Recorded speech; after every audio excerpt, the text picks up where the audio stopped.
नमस्कार, आप सभी का स्वागत है जनता टीवी पर। मैं हूं आपके साथ दुर्गा शर्मा। बुलेटिन की शुरुआत करेंगे बड़ी खबर के साथ। बड़ी जानकारी उससे आपको रूबरू करा दे।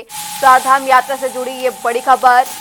चारधाम यात्रा में श्रद्धालु की भारी भीड़ उमड़ी। 8,15,000 से ज्यादा श्रद्धालुओं ने दर्शन किए हैं। केदारनाथ में कई लाख श्रद्धालु पहुंचे। बद्रीनाथ धाम में 2 लाख श्रद्धालु दर्शन करने के लिए पहुंचे हैं। जानकारी दे दें, गंगोत्री में भी 1,24,000 श्रद्धालुओं ने दर्शन किए हैं।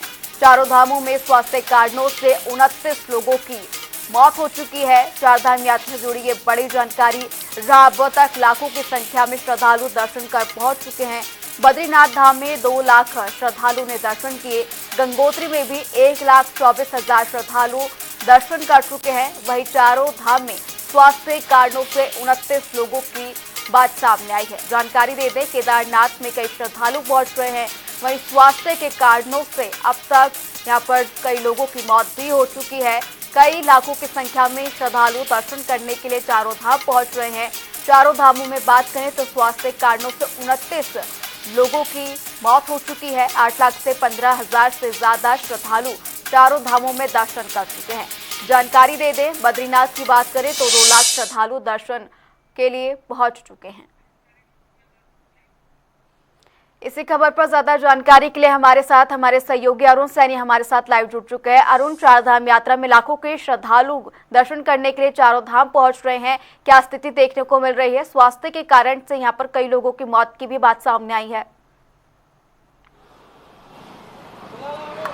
जी दुर्गा, बिल्कुल देखिए, चारधाम यात्रा इस वक्त प्रदेश में गतिमान है और चारों धामों में ही श्रद्धालुओं का जमावड़ा लग रहा है। लगातार श्रद्धालुओं की संख्या जो है वो बढ़ रही है और बड़ी संख्या में श्रद्धालु दर्शन करने के लिए चारों ही धामों में पहुंच रहे हैं। अब तक की अगर बात की जाए तो 16 अप्रैल से चारधाम यात्रा जो है वो शुरू हुई थी, जिसमें कि 16 अप्रैल को 19 अप्रैल को गंगोत्री यमुनोत्री धाम के कपाट खुले थे। 22 अप्रैल को केदारनाथ, 23 अप्रैल को बद्रीनाथ धाम के कपाट खुले थे। तो उसके बाद से ही लगातार श्रद्धालुओं की संख्या में इजाफा हो रहा है और श्रद्धालुओं की जो यहाँ पर पहुँच रहे हैं उसकी संख्या में लगातार जो है आंकड़ा बढ़ रहा है। अभी तक की बात की जाए तो करीब 8.5 लाख से अधिक श्रद्धालुओं ने चारों ही धामों में दर्शन किए हैं, जिसमें कि सबसे ज़्यादा केदारनाथ धाम में करीब 3.5 लाख श्रद्धालुओं ने दर्शन किए हैं। तो वहीं बद्रीनाथ धाम में 2 लाख से अधिक श्रद्धालुओं ने दर्शन किए। गंगोत्री और यमुनोत्री धाम में करीब 2.25 लाख गंगोत्री और 2.25 लाख ही यमुनोत्री धाम में दर्शन करने के लिए श्रद्धालु जो है वो पहुँचे हैं और दर्शन किए हैं। इसी के साथ ही रजिस्ट्रेशन का आंकड़ा अगर देखा जाए तो रजिस्ट्रेशन का जो आंकड़ा है वो 30 लाख के पार जो है वो पहुंच चुका है। 30 लाख से अधिक श्रद्धालु अब तक चारों ही धामों में दर्शन करने के लिए पंजीकरण करा चुके हैं। तो इससे साफ समझा जा सकता है कि इस बार यात्रा में काफ़ी उत्साह श्रद्धालुओं में देखा जा रहा है और काफ़ी जिस तरीके से व्यवस्थित तरीके से अभी तक की पूरी यात्रा जो है वो दिखाई दे रही है और जिस तरीके से यात्रा चल रही है, तो आने वाले समय में इस संख्या में और भी इजाफा होने की उम्मीदें हैं। ऐसे में अनुमान है कि इस बार जो है पिछली बार से ज़्यादा श्रद्धालु चारों धामों में दर्शन करने के लिए पहुंचेंगे और हर साल आंकड़ा जो है वो बढ़ रहा है। इसी के साथ ही इससे कई जो है वो तीर्थाटन भी बढ़ रहा है और साथ ही साथ जिस तरीके से चारधाम यात्रा आर्थिकी की रीढ़ उत्तराखंड की मानी जाती है, तो उसमें भी काफ़ी लाभ जो है वो उत्तराखंड को मिल रहा है।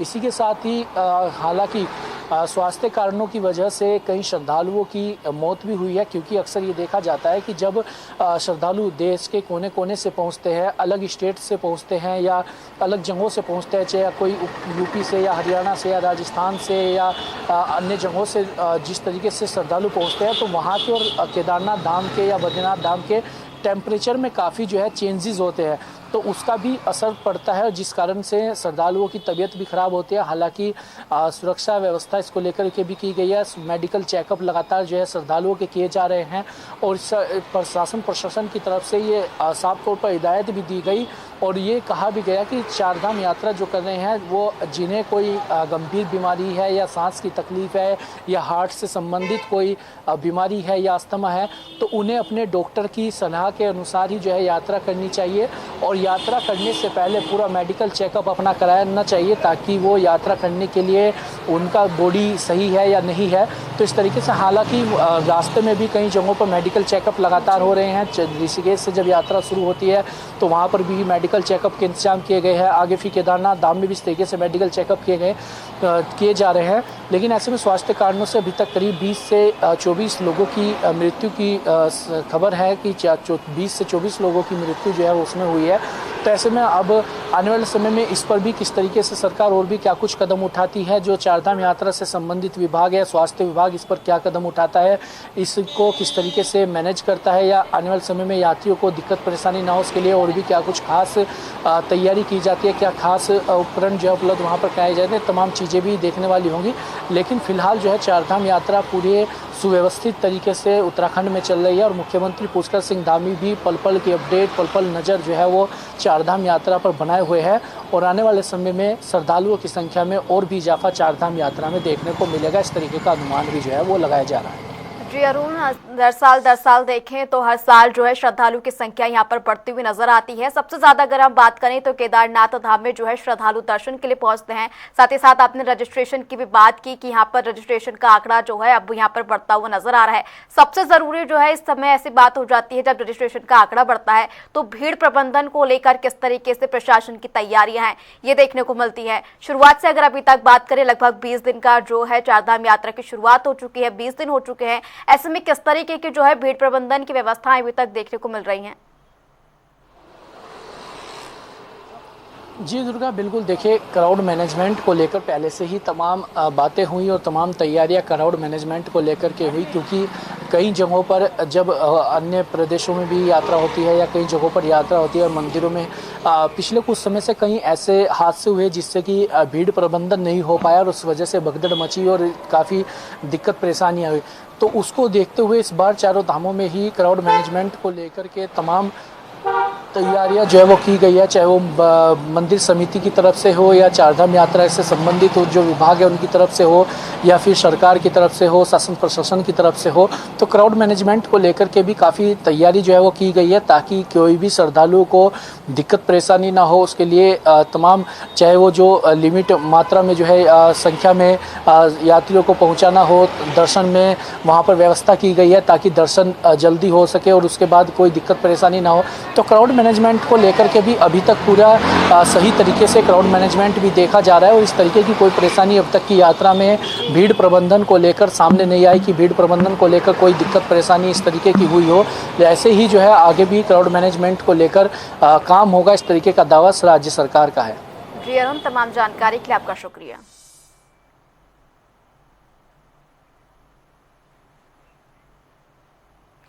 चलिए आपको सीधा देहरादून ले चलेंगे, जहां पर सीएम पुष्कर सिंह धामी संबोधन कर रहे हैं। Swami Vivekananda health mission society कार्यक्रम में पहुंच रहे हैं, क्या कुछ कह रहे हैं सुनिए।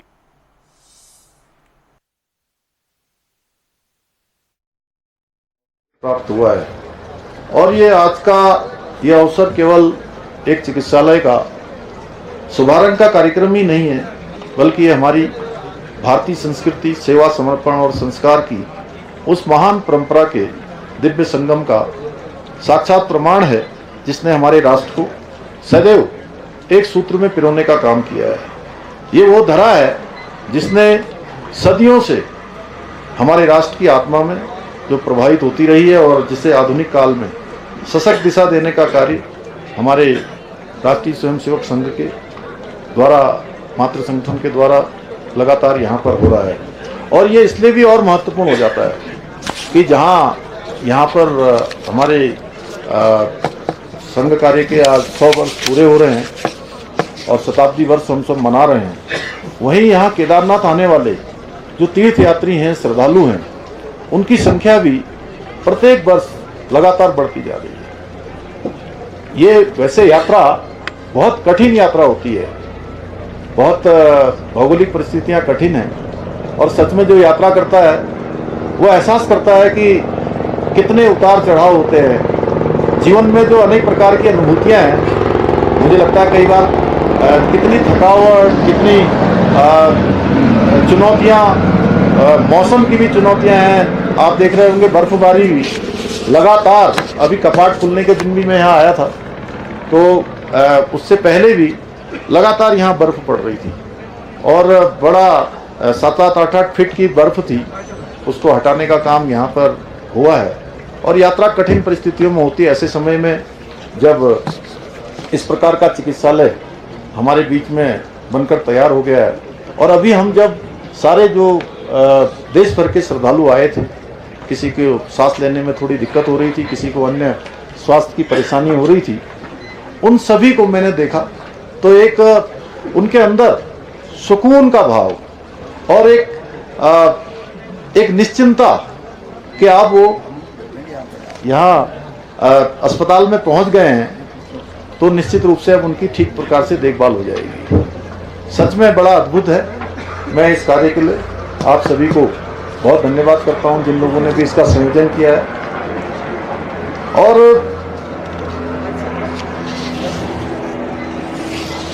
वर्ष 2012 में जब कुछ सेवा भाव से ओतप्रोत हमारे युवा चिकित्सकों ने स्वामी विवेकानंद जी और राष्ट्रीय स्वयंसेवक संघ की प्रेरणा से इस सोसाइटी की स्थापना की थी, तब शायद ही किसी ने सोचा होगा कि एक दिन एक छोटे से किराए के क्लिनिक से शुरू हुआ ये प्रयास आज सुपर स्पेशलिटी केयर अस्पतालों की श्रृंखला के रूप में देश के सामने एक आज आदर्श उदाहरण बन जाएगा। ये सोसाइटी जिस प्रकार दुर्गम क्षेत्रों में आज स्वास्थ्य सेवाओं का विस्तार कर रही है, वो हमारे संघ की सेवा परंपरा का एक सशक्त विस्तार है। आज इस संस्था के द्वारा देश में 15 से ज़्यादा धर्मार्थ चिकित्सालयों का सफल संचालन हो रहा है। हमारे पवित्र धामों एवं अन्य दुर्गम क्षेत्रों में संचालित हो रहे हैं। इसके साथ ही 2 चिकित्सालय उत्तर प्रदेश में, एक दिल्ली में भी संचालित हो रहा है। मुझे जानकर सच में अत्यंत प्रसन्नता हो रही है कि स्वामी विवेकानंद फाउंडेशन ने अब तक 29 लाख से अधिक रोगियों का उपचार कर मानवता के प्रति एक अटूट प्रतिबद्धता का सशक्त उदाहरण प्रमाण हमारे सामने प्रस्तुत किया है। साल 2027 के विधानसभा चुनाव नजदीक आते ही हरिद्वार का सियासी तापमान बढ़ने लगा है। दरअसल रानीपुर विधानसभा सीट को लेकर सियासी सरगर्मियां लगातार बढ़ती जा रही हैं। इसी बीच कांग्रेस नेता दाताराम चौहान ने बड़ा बयान देकर चुनावी मैदान में उतरने के संकेत दिए हैं। उन्होंने दावा किया है कि वो राष्ट्रीय पार्टी से चुनाव लड़ने जा रहे हैं। दाताराम चौहान ने स्पष्ट किया कि वो आगामी विधानसभा चुनाव रानीपुर सीट से ही लड़ेंगे। वो इस बार किसी राष्ट्रीय पार्टी के टिकट पर चुनाव लड़ना चाहते हैं। निर्दलीय चुनाव लड़ने का कोई औचित्य नहीं है। मेरी तैयारी जनता के जनमत के साथ है। मैं जनता के बीच में 24 घंटे रहने वाला आदमी हूँ और सच्चाई की बात करता हूँ। रानीपुर विधानसभा से 1000% इलेक्शन लड़ूंगा और पार्टी से ही लड़ूंगा। मैं आपको बता देना चाहता हूँ, दाताराम चौहान राष्ट्रीय पार्टी से ही लड़ेगा। निर्दलीय का तो कोई सवाल ही नहीं उठता। वैसे पब्लिक जनमत अगर वो मेरे को आगे निर्दलीय लड़ना, मैं निर्दलीय भी लड़ूंगा। और भारतीय किसान यूनियन की सभी संयुक्त जो हमारी यूनियन है, सबका मेरे को समर्थन है। सब यूनियन के लोग मेरे इलेक्शन में काम भी करेंगे। और भली भांति आप लोग जानते भी हैं कि मैं हमेशा लोगों के बीच में जुड़ा हुआ आदमी हूँ। रुड़की में कैबिनेट मंत्री प्रदीप बत्रा ने अपने कैंप कार्यालय पर जरूरतमंद लोगों को आर्थिक सहायता के चेक वितरित किए। इस दौरान बड़ी संख्या में लोग मदद की उम्मीद लेकर पहुंचे। इस मौके पर मंत्री ने कहा कि मानव सेवा सबसे बड़ी सेवा है और कोई भी जरूरतमंद उनके दरवाजे से निराश नहीं लौटेगा। साथ ही उन्होंने बीजेपी की हालिया चुनावी जीत को प्रधानमंत्री नरेंद्र मोदी की नीतियों पर जनता की मुहर बताया। जीत है, लोगों ने मोहर लगाई है माननीय प्रधानमंत्री नरेंद्र मोदी जी के कार्यों पर और मैं समझता हूँ कि पूरा देश भगवा हो रहा है और बंगाल की जीत में समझता हूँ कि एक ऐतिहासिक जीत है। अब बंगाल में विकास कार्य होंगे जो आज तक बंगाल में 30-40 साल से वहाँ की जनता त्रस्त थी और सरकारी योजनाओं का लाभ नहीं मिल पा रहा था। मैं तो बंगाल एक नए राह पर चला है, एक नई दिशा की ओर जाएगा और विकास कार्य में समझता हूँ कि तीव्र गति से वहाँ पर होंगे। ऐसे हमारे प्रधानमंत्री जी का जो विजन है, मैं समझता हूँ जैसे हमने पूरे देश में हर स्टेट पर काम किया है, ऐसे बंगाल भी मुख्य धारा में शामिल होगा। निश्चित रूप से पूरे भारत में इसका असर पड़ेगा। पहले हम लोगों ने बिहार जीता, हम लोग बंगाल जीता, आने वाला समय उत्तराखंड है, पंजाब है, यूपी है और भारी परिश्रम हम लोगों को आने वाले 27 चुनाव में भी इसका जो है असर दिखाई देगा और भारी मतों से भारतीय जनता पार्टी सरकार सभी स्टेट में बनेगी। सबका साथ सबका विकास हमारी सरकार का मूल मंत्र है। उसके तहत हमारे माननीय मुख्यमंत्री मुश्किल धाम जी लगातार गरीबों की मदद कर रहे हैं, लगातार पीड़ितों को राहत पहुंचा रहे हैं। उसी के तहत आज यहाँ पर काफ़ी लोगों को चेक वितरित करे गए माननीय मुख्यमंत्री राजकोष से, और लोगों को मदद करी गई जिनकी लड़कियों की शादी, जिनको शादियों के पैसे दिए गए।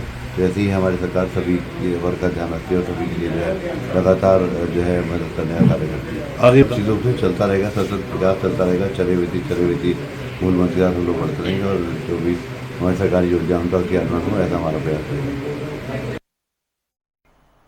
पश्चिम बंगाल में बीजेपी को मिली जीत पर उत्तराखंड सरकार में कैबिनेट मंत्री मदन कौशिक ने प्रतिक्रिया देते हुए इसे लोकतंत्र और जनता की जीत करार दिया।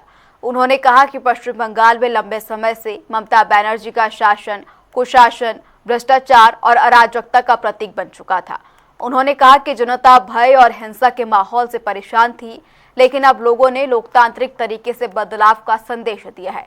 मदन कौशिक ने कहा कि 15 सालों के कुशासन का अंत हुआ है और बीजेपी की प्राथमिकता सुशासन स्थापित करना है। आज जीत हुई है, जिसे कहते हैं कि वहाँ जो 15 साल का कुशासन था, आज अराजकता थी, सब समाप्त हुआ और भारतीय जनता पार्टी एक प्रचंड बहुमत के साथ 15 साल में जो एक ऐसे अराजकता का माहौल, उस माहौल को अच्छा बदलना, सुशासन लाना, उनके कुशासन आज उसको बदल के सुशासन लाना, ये भारतीय जनता पार्टी की प्राथमिकता है।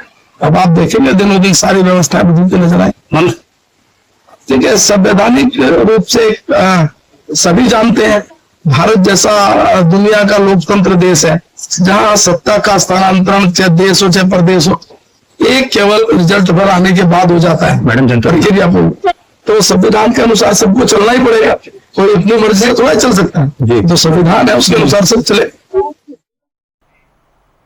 उत्तराखंड के चंपावत में बीते 5 मई को नाबालिग लड़की की अगवा करने और उसके साथ दुराचार करने के मामले में एआईसीसी सदस्य और प्रदेश कांग्रेस कमेटी के वरिष्ठ उपाध्यक्ष सूर्यकांत धस्माना के नेतृत्व में 5 सदस्यीय प्रतिनिधि मंडल ने प्रदेश के मुख्य सचिव को आक्रोश पत्र सौंपकर दुराचार के दोषी को गिरफ्तार कर कड़ी सजा दिलाने की मांग करते हुए चेतावनी दी है।